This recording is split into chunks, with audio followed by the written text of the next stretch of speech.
वाराणसी के मदनपुरा इलाके में जिस मंदिर को खोजे जाने का दावा किया जा रहा है और ये कहा जा रहा है कि सिद्धेश्वर महादेव का ये मंदिर है।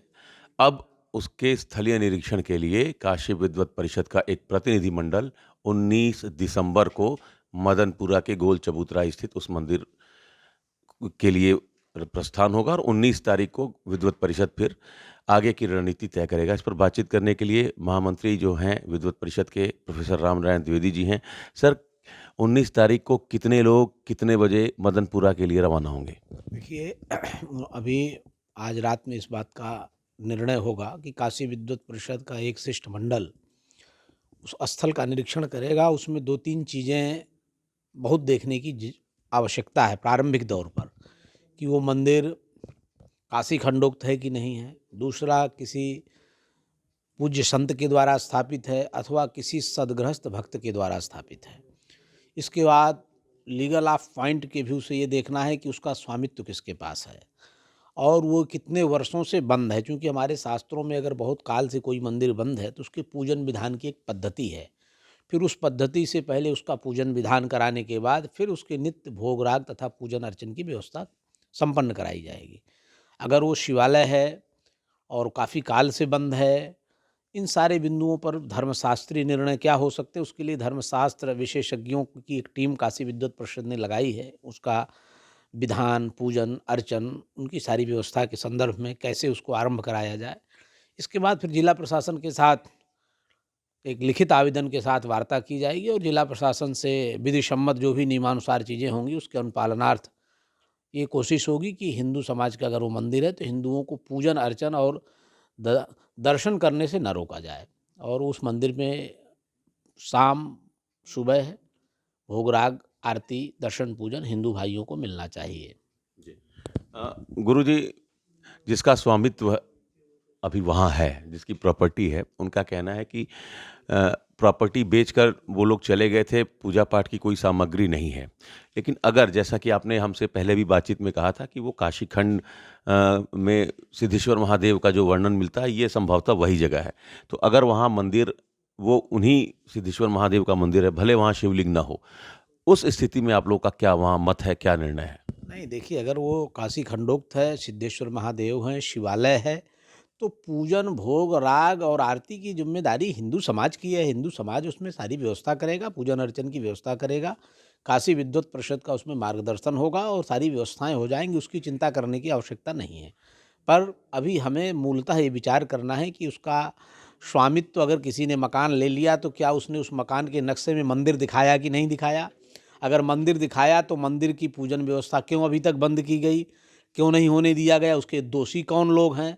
अगर जिन लोगों ने इसको बंद कराया, ज़बरदस्ती कराया अथवा कुचेष्टा से कराया तो हमारे भगवान भूखे रहे, पूजन अर्चन नहीं हुआ तो उन पर एफआईआर दर्ज कराई जाएगी। कौन ऐसे लोग थे जिन लोगों ने मंदिर को बंद करके ताला लगा करके पूजन अर्चन नहीं होने दिया? तो इन सारी चीज़ों पर लीगल ऑफ पॉइंट से भी हम लोग देख रहे हैं और बहुत जल्दी इस पर जो भी निर्णय होगा जिला प्रशासन के साथ हम विधि सम्मत जो भी होगा, हम आपके इस चैनल के माध्यम से ये भी एक गुजारिश करना चाहेंगे अपने हिंदू भाई बहन युवा लोगों से कि कानून को अपने हाथ में ना लें, कानून पर विश्वास रखें। भारत और उत्तर प्रदेश का कानून बहुत समृद्ध है और यहाँ जो भी होगा सनातन संस्कृति के अनुसार जो भी हमारी मर्यादाएं हैं उनके अनुपालनार्थ जो भी चीज़ें होंगी वो विधि सम्मत संपन्न कराई जाएंगी। जिला प्रशासन की तरफ से ये कहा जा रहा, जिलाधिकारी ने ये कहा है कि अभी तक उनसे कोई संपर्क नहीं स्थापित किया है। तो क्या जिला प्रशासन को भी आप लोग लेटर लिखेंगे या उनसे पर्सनली जाकर मुलाकात करेंगे? निश्चित निश्चित जिला प्रशासन को अवगत कराया जाएगा लिखित रूप में। हमारा शिष्टमंडल जिला प्रशासन के साथ संपर्क करेगा, बातचीत करेगा। इन सारी विधियों की तैयारियां चल रही हैं, बहुत जल्दी इसका खुलासा होगा। एक आखिरी सवाल गुरुजी, आपके ही संकाय के प्रोफेसर माधव जनार्दन रटाटे जी हैं और वो पिछले 2 ढाई साल से मंदिर को खोजने में वो लगे हुए हैं। एक टीम लगी हुई है ढूंढे काशी के नाम से। उनका कहना है कि बहुत सारे शिवलिंग, बहुत सारे मंदिर जो हैं उनका स्थलीय स्थल पर वो नहीं है। स्थलीय जो उनका प्रूफ है, साक्ष्य है, वो नहीं मिल रहा है और मदनपुरा में भी कई मंदिर ऐसे हो सकते हैं। काशी खंड में ऐसे कितने मंदिर हैं आपकी जानकारी में जो अभी भी खोजे जाने हैं, जिनका अभी भी कोई अता पता नहीं है? देखिए काशी खंडोक्त जितने मंदिर हैं प्रायः उनकी पूजा अर्चना चल रही है। एक दो कुछ मंदिर ऐसे हैं जिनकी पूजन अर्चन में ये मान लिया जा रहा है कि ये काशी खंडोक्त नहीं है, वो काशी खंडोक्त, इस प्रकार की कुछ भ्रांतियाँ स्थल भेद होने के कारण प्राप्त हो रही हैं। लेकिन हमारा ये कहना है कि अगर वो शिवालय है, किसी पूज्य संत के द्वारा या किसी सद्गृहस्थ के द्वारा भी स्थापित है और काशी में वो शिवालय है, तो उस शिवालय में पूजन अर्चन भोग राग होना चाहिए। ये हिंदुओं का अधिकार है। हमारी दैविक संपत्तियाँ हैं, हमारे मान बिंदु हैं, हम भारत की विरासत हैं वो, तो उनका देवालयों में ताला क्यों लगेगा भाई? ये कोई औरंगजेब का राज नहीं है, बाबर का राज नहीं है। हिंदुओं के अगर वो मंदिर हैं, देवालय हैं और तो वहाँ पर पूजन अर्चन की बात शासन से विधि सम्मत जिस विधि से होगी विधि सम्मत की जाएगी और न्यायालयी प्रक्रिया की ज़रूरत पड़ेगी तो न्यायालयी प्रक्रिया का अनुसरण करके जो न्यायालय निर्देश देगा उसके अनुपालनार्थ जब इतने दिन प्रतीक्षा की गई है तो और कुछ दिन प्रतीक्षा की जाएगी। चलिए, तो काशी विद्वत परिषद का एक शिष्टमंडल 19 दिसंबर को वाराणसी के मदनपुरा जाकर स्थलीय निरीक्षण करेगा। Amit Singh, TV 9 UP, Varanasi.